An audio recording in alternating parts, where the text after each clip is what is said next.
It's a joke. So the government decided to impose 20% tax on interest earned for time deposit. Anong ibig sabihin yan? Kunyari nagbukas ka ng time deposit. Nagpasok ka ng 10,000 pesos. Tapos ang contract nyo sa time deposit is long term, so 5 years mo siyang hindi gagalawin sa bank account. Kunyari, sa loob ng 5 taon, kumita ng 2,000 pesos yung pera mo. So yan yung interest earned. Dati, makukuha mo to ng buo after finance charges of the bank. Ngayon, papasok na yung gobyerno. Kukunin nila yung 20% ng earnings mo sa time deposit. So, imbes na 2,000 yung makukuha mo, ang mauwi mo, 1,600 na lang.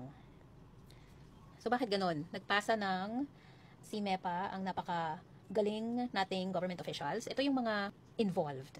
Itong dalawang to ang lead authors. Tapos, ito kasi Department of Finance. So, syempre, in-approve niya. Favorite niyo yan. Tapos, ang mag-i-implement niyan ay ito. And syempre, ang nag-approve niyan ito.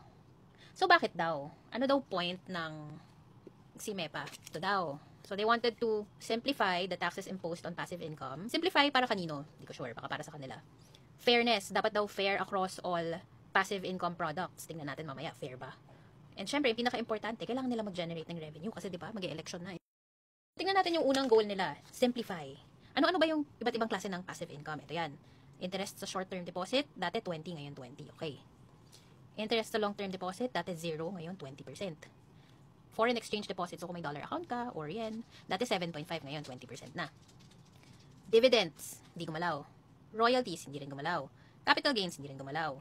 Capital gains sa real estate, hindi rin gumalaw. Sabihin, kunyari, nagbenta ka ng bahay, hindi naman gumalaw. Prizes, kunyari, nanalo ko sa loto, hindi rin gumalaw.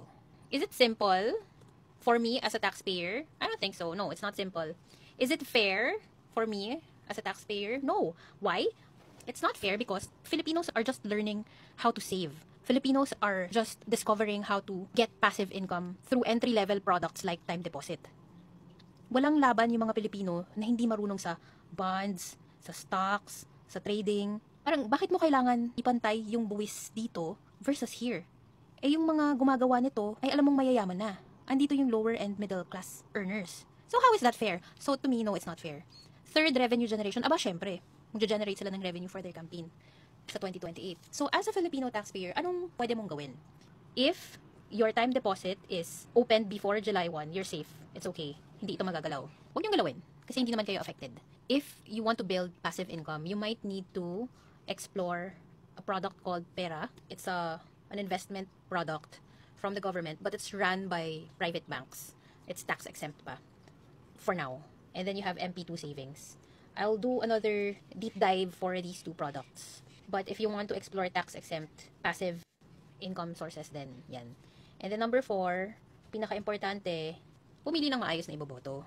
Huwag yung ngayon magrereklamo ka kasi ang taas na naman ng buwis, pero ang binoto mo, trapo, artista, tax evader, magnanakaw. Bumoto ka ng maayos para hindi nangyayari to.